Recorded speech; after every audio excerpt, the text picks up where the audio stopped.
আসসালামু আলাইকুম রহমতুল্লাহি ওবরাকাতুহু। আউযু বিল্লাহি মিনাশ শাইতানির রাজিম। বিসমিল্লাহির রহমানির রহিম। যে যেখান থেকে ভিডিওটা দেখছেন আশা করছি সকলেই ভালো আছেন। আজকের এই ভিডিওর মূল প্রতিপাদ্য বিষয় হলো জীবনে নৈতিক এবং মূল্যবোধ বা নৈতিকতা, নীতি নৈতিকতা, সামাজিক মূল্যবোধ আমরা কোথায় থেকে শিখব।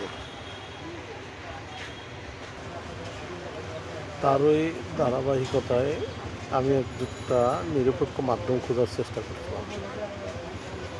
সেক্ষেত্রে বর্তমান সার্বিক পরিস্থিতির কথা চিন্তা করে দেখলাম আপনি প্রশ্ন করবেন বাট উত্তর আসবে না। উত্তর আসলেও পক্ষপাতিত্বের একটা বিষয় থাকবে।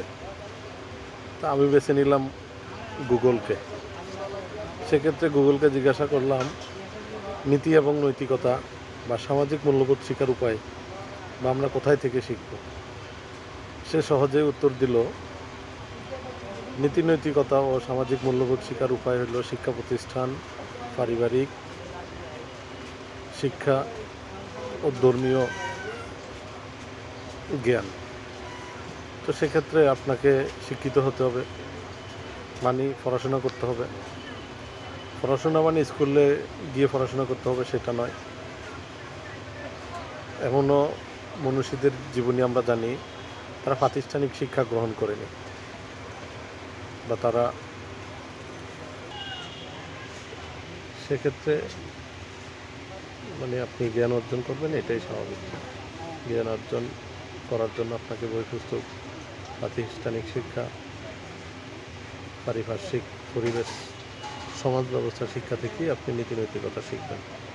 তার মাধ্যম হলো আপনি সমাজে ভালো কাজ দেখে আপনি শিখবেন, সমাজে গুণীজনের কাজ দেখে আপনি শিখবেন, সমাজে যারা ভূমিকা রাখে তাদের কাজ দেখে আপনি কাজ শিখবেন। আপনি বলতে আপনার প্রজন্ম, আগামী প্রজন্ম শিখবে। কিন্তু বর্তমানে আমাদের এই সমাজে খুবই অভাব। আমরা নীতি নৈতিকতা শিখতে পারি না, শিখাতেও পারি না। জানার ইচ্ছা থাকলে উত্তর দেওয়ার আগ্রহী লোক নেই। আমাদের এই সমাজ ব্যবস্থাকে পরিবর্তনের দরকার। আমার মূল প্রতিবাদ্য বিষয় হলো আপনি এই জমানায় যদি নিরপেক্ষ কাউকে ভাববেন যে আমি নিরপেক্ষ কোনো কিছু জানতে চাইবো, তাহলে গুগলই বেটার। ধন্যবাদ সবাইকে। আসসালামু আলাইকুম।